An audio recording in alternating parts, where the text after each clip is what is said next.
Bien, pues me dejaba una noticia importante también de marzo de 2025, y es que en ese mes de marzo se conoció que uno de los fundadores del partido Podemos, Juan Carlos Monedero, era acusado de manoseador, tocón, acariciador de chicas, lapa, huelebragas, en fin, se juntaban ya las acusaciones contra Íñigo Errejón y Monedero y se generaba el chiste de que el partido se fundó para que sus fundadores pudieran tener acceso carnal con chicas, porque hasta entonces no se comían una rosca, ese era el chiste. Al parecer en el partido ya se sabía, y ese era el motivo por el que desde hacía años el tal Juan Carlos Monedero ya no ocupaba cargos públicos y salía poco en los medios de comunicación.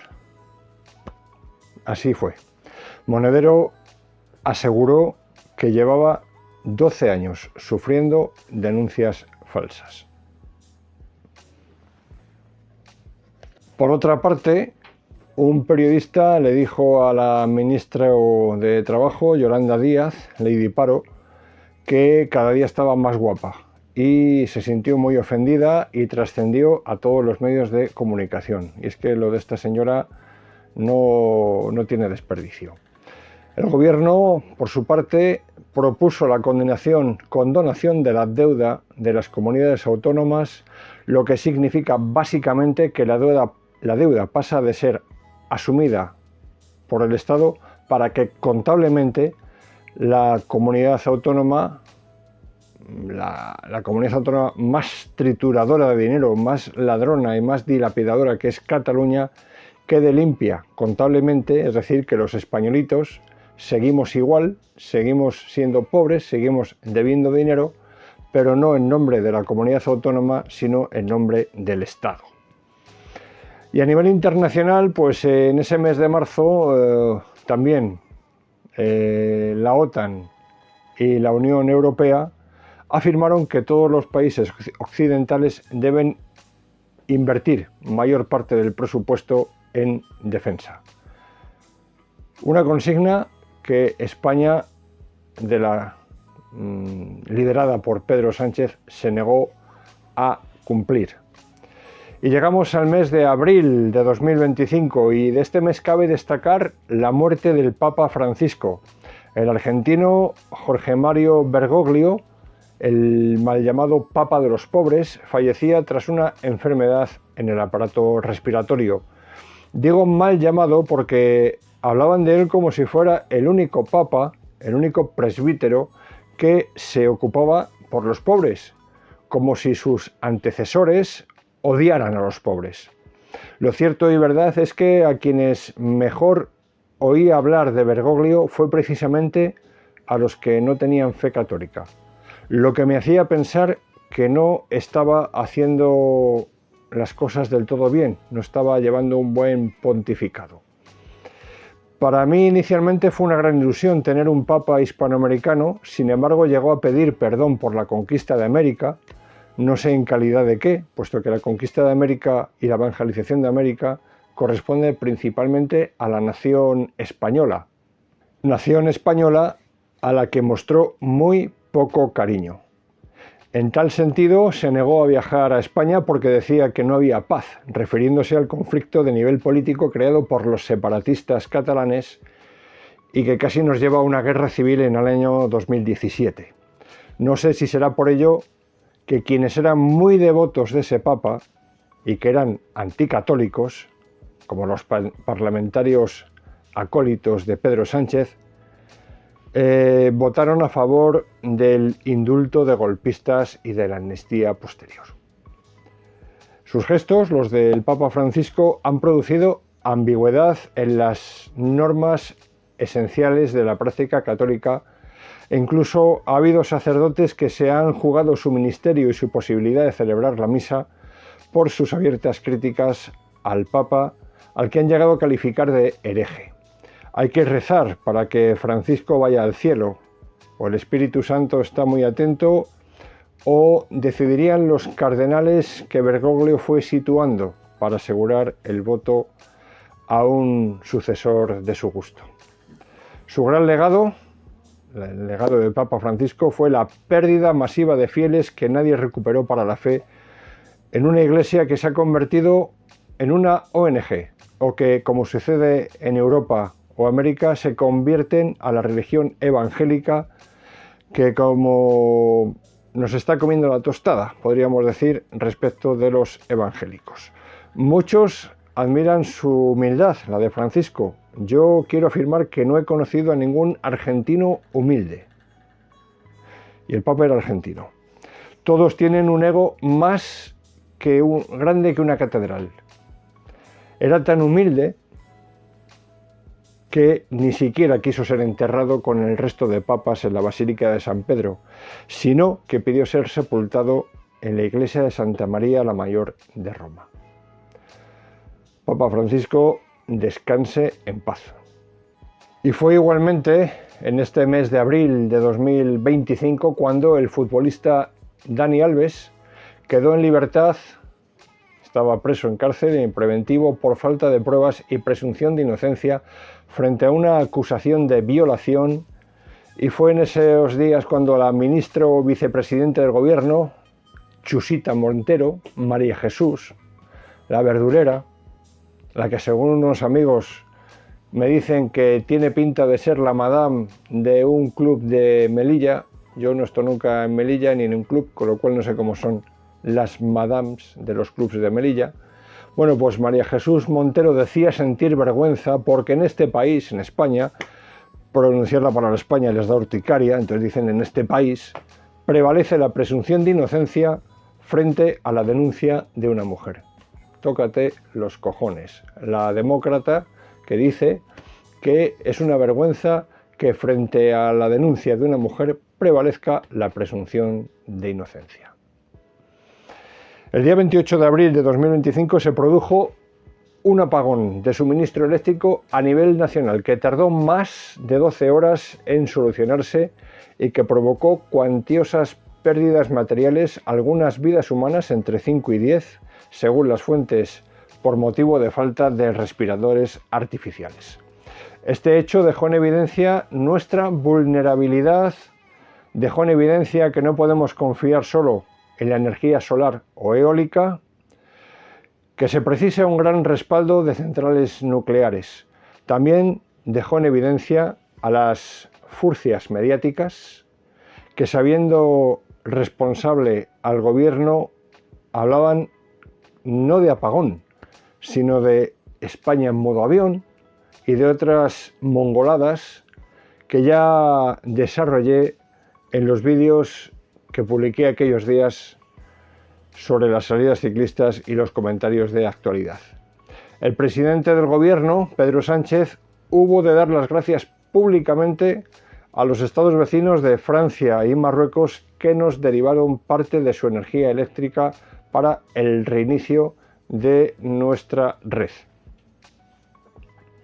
Y eso es lo que podemos contar de aquel apagón, pero hay una cosa que no puedo dejar pasar, y es que hubo un listo, un lacayo del gobierno, que decía meses antes de aquello que el gran apagón que sucedió era imposible, que era un bulo que pudiese haber un gran apagón. Vamos a escucharlo. El miedo a un gran fundido, el miedo a un gran apagón es un miedo infundado, es un gran bulo. España no tiene riesgo de apagón ni por capacidad, ni por generación, ni por distribución. Absolutamente nada apunta en esa dirección. Esta es la capacidad de generar electricidad que tiene nuestro país. 107 gigavatios al día. El momento de mayor consumo en la historia de nuestro país antes del crack de 2008 fue el 17 de diciembre de 2007 y consumimos entonces 45 gigavatios, menos de la mitad de lo que tenemos capacidad de generar.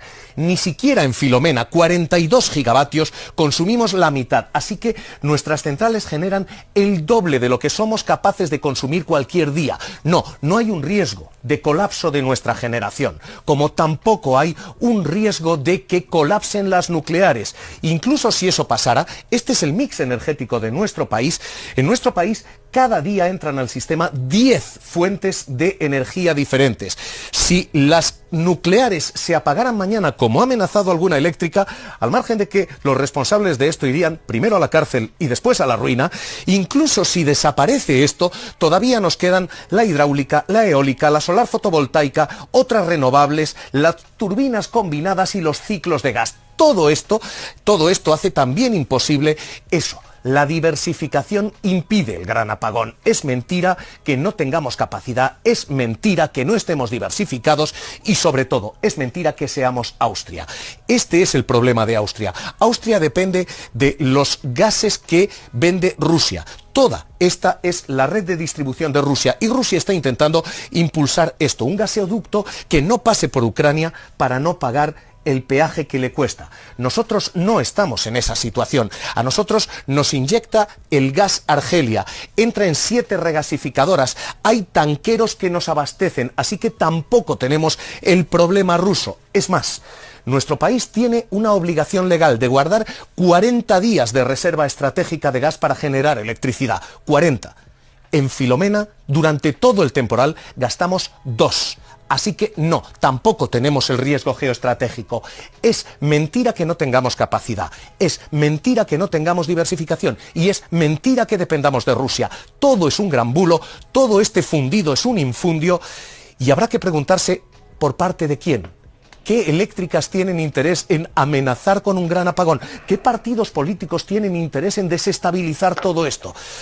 Déjenme pensar. En el mes de mayo de 2025 se conocía que el hermano de Pedro Sánchez, el maestro Azagra, David von Azagren Danza Chirimoyen, era acusado formalmente de delito de prevaricación y malversación de fondos públicos.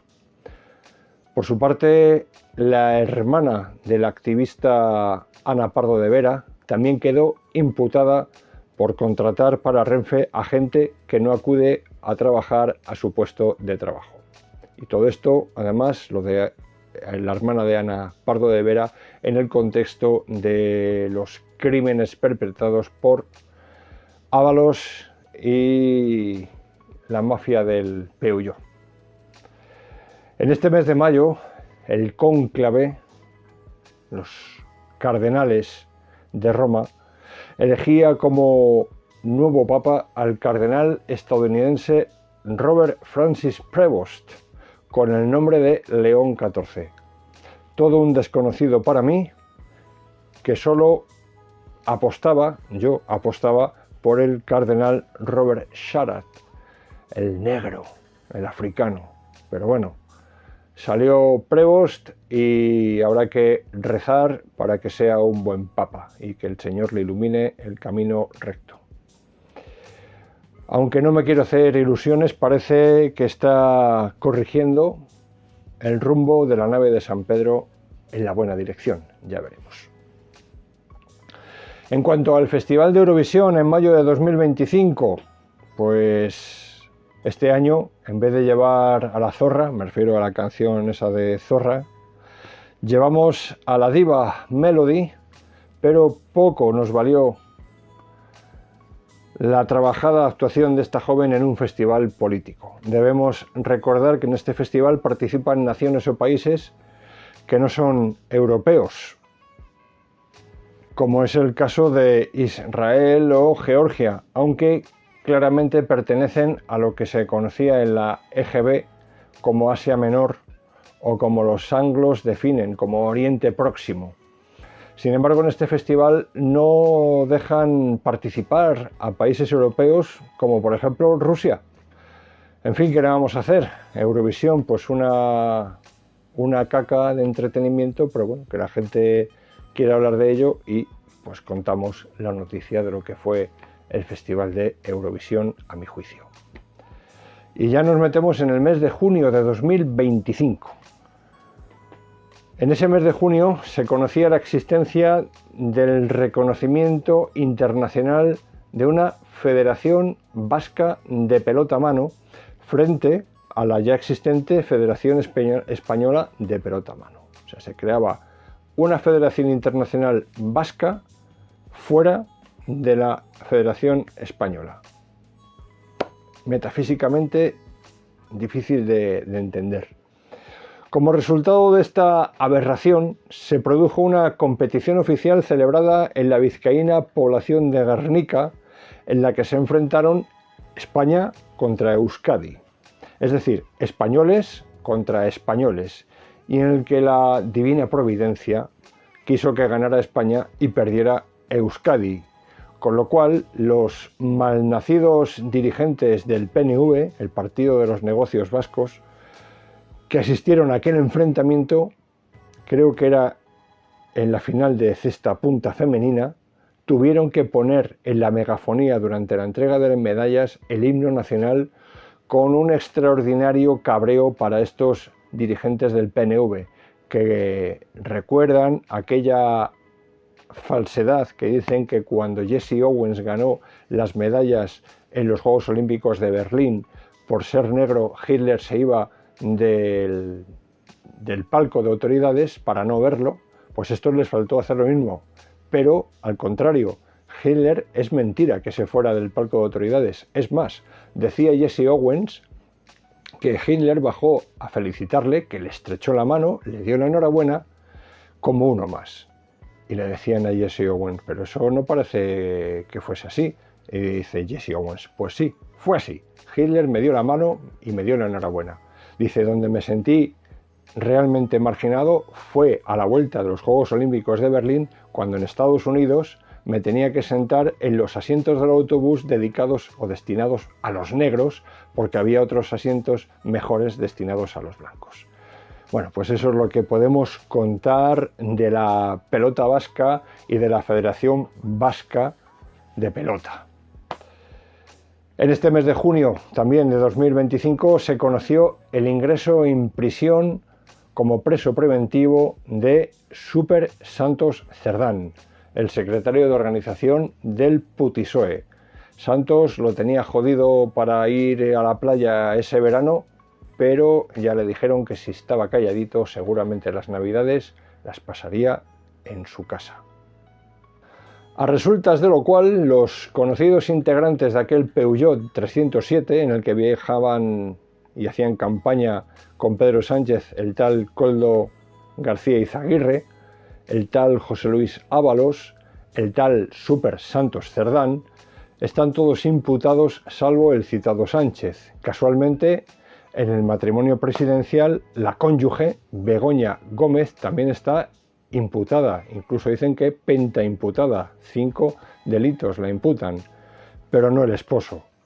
Y en los hermanos Sánchez está imputado el maestro Zagra, pero el hermano presidente no está imputado. Está imputado David, pero no está imputado Pedro. Ya tiene mala suerte este señor con los amigos que escoge, con la mujer que escoge y con la familia que le toca. En fin, esto es lo que contamos para terminar ya con lo que ha sido parte del mes de marzo, abril, mayo y junio. Cortamos aquí y continuaremos en un tercer vídeo. Hasta luego.